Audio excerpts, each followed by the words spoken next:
Hi guys, this is Sen. Hello. Ngayon ay pupunta ako din sa aking kapitbahay. Nakasombrero, nakashit dahil sobrang init. It's already 10 to 2 in the noon.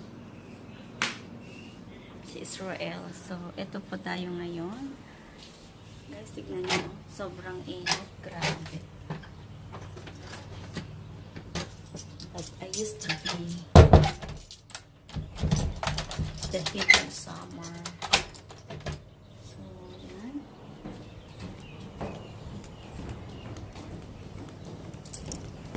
Ayan pa tayo ngayon.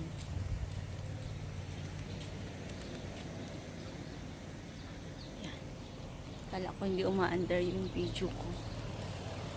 Ang init. Grabe.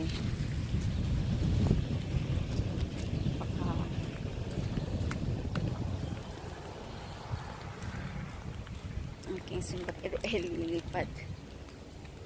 Yan. Oh. Ang init, diba? Kakain po tayo ngayon dun sa bahay niya. Magluluto siya ng isda. Tilapia. Ewan ko kung ano. Bonito or sinigang.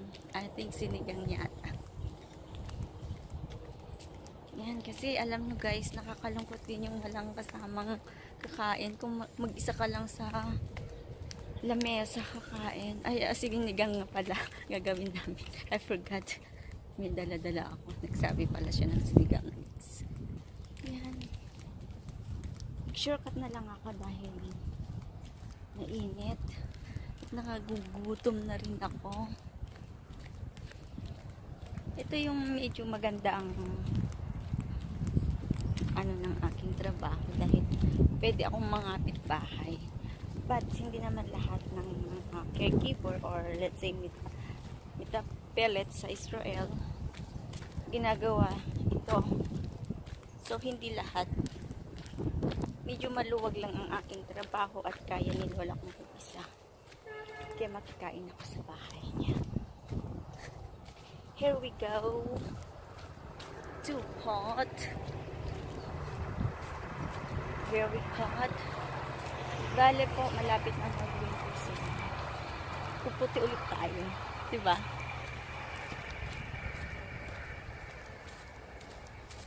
Ito yung workplace namin.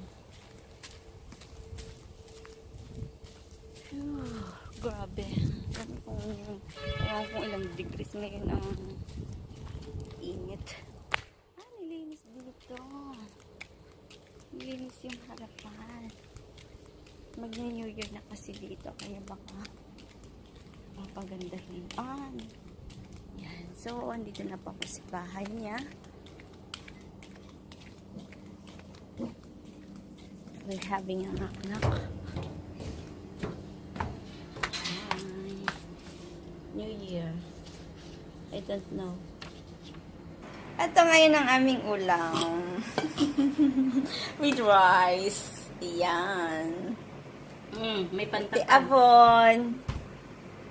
Yan.